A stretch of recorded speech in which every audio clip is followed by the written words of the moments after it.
এটা একজন মানুষ। আর রুহুল কুদ্দুস হযরত জিবরাইল তার ফেরেশতার মধ্যে অন্যতম শ্রেষ্ঠ। রুহুল কুদ্দুস জিবরাইল একটা ডাক দিলেন না, সম্বোধন করলেন না, ধাক্কাও দিলেন না। কদম মোবারকের সাথে গাল ঘষতেছেন আল্লাহর হাবিব বেজার না হয়ে গেলেন। হুজুরের কদম মোবারকের সাথে নরম কিছু ভাষা লাগতেছে। হুজুর চক্ষু মোবারক পেয়ে দেখলেন জিবরাইল হুজুরের কদম মোবারকের সাথে গাল ঘষতেছে। হুজুর উঠে বসে বললেন, ভাই জিবরাইল, এটা তুমি কি করতেছো ভাই? তুমি রুহুল কুদ্দুস ফেরেশতাদের মধ্যে অন্যতম শ্রেষ্ঠ, আল্লাহর বার্তাবাহক। তুমি আমার গালের সাথে, তুমি আমার কদমের সাথে তোমার গাল ঘষতেছো।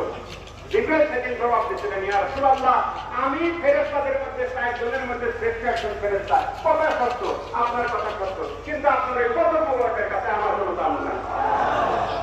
কেমন নবীর উম্মত আমি আপনি, কেমন নবীর উম্মত, কেমন দামি নবীর উম্মত। একটা বার ইখলাসের সাথে শুধু একটা বার ঠান্ডা মাথায় চিন্তা করেন।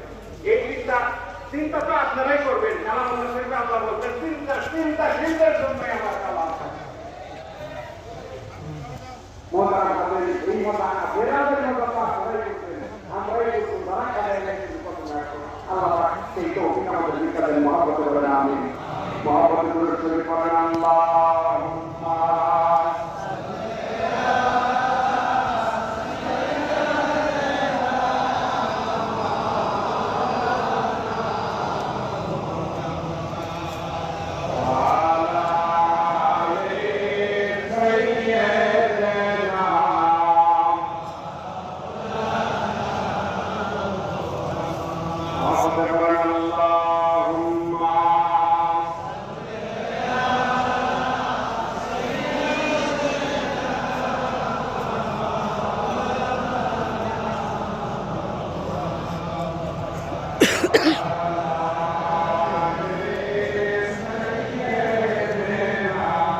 আপনার কদম মোবারকের কাছে আমি জিবরাইলের কোনো দাম নাই।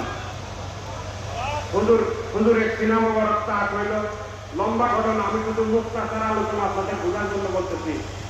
আলেম ওলামা গত রাত্রের থেকে ওয়াজ শুরু হয়েছে, ইনশাল্লাহ কয়েকদিন আলোচনা করবে। বাবার দরবারে, বাবার মুখাতে অনেক আলেম ওলামায়ে কেরাম